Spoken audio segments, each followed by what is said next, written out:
Yep. So Karu going up against Seal King Barbaros.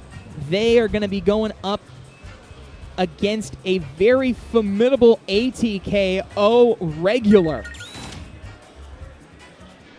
And they will go ahead and select their first stage here within this matchup. I remember I made a TikTok of Karu, and they kept doing it down beyond the ledge against the Zelda player, and it was just Belmont's in a nutshell. And it's just like, take this! Just over and over, take this! Again, that down B is just as bad as like Ness side B. It's just my so goodness. annoying to deal with, but it's so good. It's a combination, like Ness side B, Belmont down B, Robin side B. Who else? Me Gunner side B. It's just, bro. There are a lot of multi-hit like projectiles. They don't need this in the game, bro. Like I want to make a pledge that all Zoner characters will be discarded for the next game. It'll be nothing but approaching. Nothing but holding forward. Ye have little faith. I have little faith that will happen. To be honest, I don't think that's going to be happening. Yeah, it's not going to happen because that's half the roster. But of course, especially with ATKO. While we're waiting on our two competitors here as they set up their controllers and pick their first stage, let's talk about some of the events that have been going on in the Smash scene here. First and foremost, let's talk about Where's Waldo that happened over the weekend. That happened on March 21st. It was a huge tournament for the Southeast and had a bunch of people show up in Waldo's, Florida for both Smash singles and doubles. In the doubles tournament, we saw my dad and Sean take the win for that tournament over Shane and Craft Block in a 3-0 grand final and then 3-2 grand final reset for a very interesting matchup there. But in the main event, the singles tournament, of course, one of our ATKO regulars in Beast Mode, Paul, secured the victory there after a almost perfect run throughout winner's bracket, only losing just a handful of games and taking it against, I believe it was a Wonder. I'm not entirely sure. I don't have the exact name offhand, but it was a almost perfect run by him. Yo, Beast Mode Paul, he's the GOAT, man. I didn't get a chance to see any of those tournaments in the weekend because I was extremely busy with like what I got going on in my personal life. But like, this goes to show how much talent this one individual has. It's just absolutely amazing. And Beast Mode Paul here in this tournament as well did a phenomenal job in multiple ATK events. Usually tends to kind of place within the top 4, if not taking the win. He's done it twice before. And currently he is going into the semifinals for his pool against Gunslinging Gatos. But now we will go ahead and turn to our current match here. I'm going to say this now. It's going to be Beast Mode Paul and Zomba Grand Finals. Beast Mode Paul. We will see if that prediction comes true later tonight, but we will go ahead. The friendly handshake before the matchup. Let's get this started. Seal King Barbaros versus Karu. Let's see the spacing, because that's all it comes down to. It's like Richter Belmont relying on all these projectiles and his whip direction to try to get Yoshi. But doing a very good job at spacing, using all of the Belmont projectiles in tow, making it very hard for Barbaros to recover, but will get on stage. But not for long, though. Barbaros having to rely on the airspeed of and the jump height that Yoshi has. And we'll get it off the up B for that first stock here. Karu in control. Yeah, Karu has to, Seal King Barbaros has to close the gap because Karu, they will just keep throwing everything at Yoshi. And it's not easy, especially with the range that the Belmonts have. That whip just, you can see it just allows you to combo into so many of the different other projectiles they have. course, now at 81 off stage, going to have to try and find some sort of way to get back on stage. It's not going to be easy, though. Oh, misses a sweet spot with the up smash. At least finally gets a hit. You can just tell Barbaros is just completely unsure how to go about this situation. The back air is going to take that second stock very quickly here. Now, Barbaros in trouble. Yeah, when Karu's locked in like this, it makes you wonder, what can you even do? Like, what would be the game plan to approach this? Because Karu is just constantly throwing out projectile after projectile, whip after whip. I mean, from Yoshi, we kind of saw it there for just a second, using the egg and trying to at least time the dodges, but it's not easy. Karu has not once pressed the shield button. Oh, there it is. There you go. There's the shield button finally after a long Every time I stretch of say attacks. something, it goes the opposite way. But you know what? He could just keep holding forward like this, keep throwing stuff, and he's still in a good spot. The same B moves over and over. But you know what? And he finally gets one. And he's teabagging him. Oh, No, don't do that. please don't get body immediately. Okay. Okay, maybe not taunt to body just yet, but still a little bit of disrespect. Maybe well needed after playing against the spammy nature of the Belmonts. Let's see how far he can get away with this. I don't think it's going to be for too much longer, especially by the way Karu is doing those edge guards. Couldn't connect off the down B fire.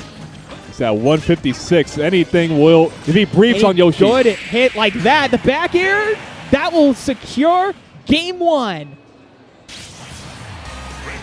Absolute annihilation by Karu as they take game one.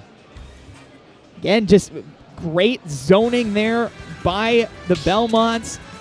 Just using every single projectile, making it very hard for Barbaros to get in, especially with Yoshi, who doesn't have a lot of projectile options. Really only down to the up B with that egg throw. And now it goes into game two. Barbaros on the back foot. The problem with Yoshi for this matchup specifically is that he doesn't have a lot of aggressive options that he could go off of to close the gap against a character like the Belmonts. All he has is really the eggs to try to combat the axe and the cross. But Yoshi, being a very floaty character, it's just really hard for him to get in there when he needs to. So we'll see what happens for this next one. Here we go for game two. Karu with the advantage here. And still playing with those projectiles. Barbaros with a bit of a quick answer. But not for long, though. You can tell that Karu here just wants to try and keep that spacing that he did in game one.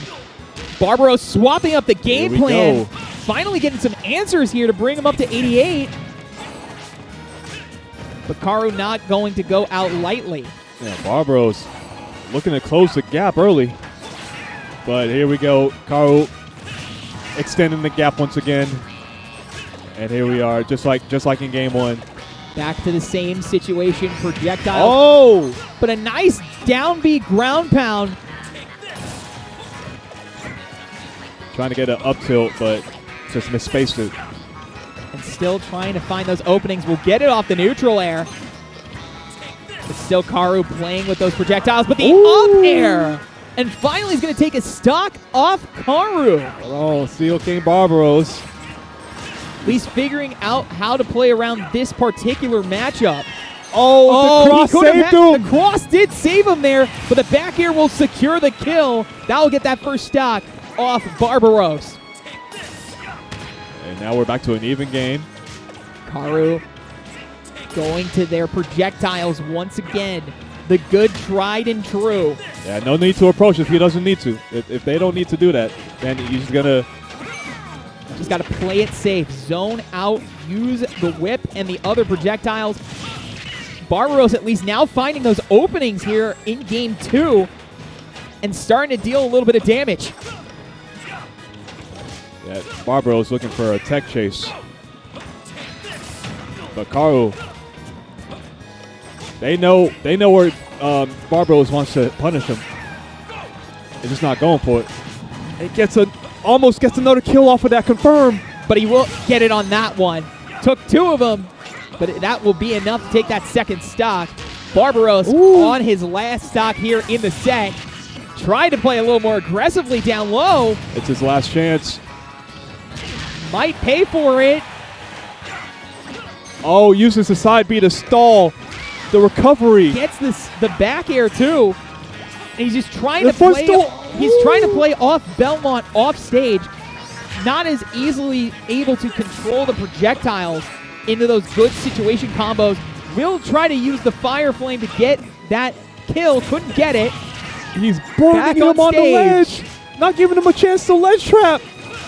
Again, that down B, just the holy water, has a great opening if they can just throw it out right on the ledge. Gives them a free opening back on. Like that was just a smart option overall, but a nice back air there by Barbaros, and he will be back into this matchup, but still high percent. Yeah, Barbaros, he has a lot of climbing to do, but he just needs to be very careful on how he approaches Karu. All it takes is one axe throw off stage. And he's back on. He's going to deal some damage. Still a little bit in control. Finding those aerials. Going to take him to the top. Not going to kill, though, at 82. Nice parry, though. Oh, no. The back air, he's dead. Not going to be able to finish it off. Seal King Barbaros.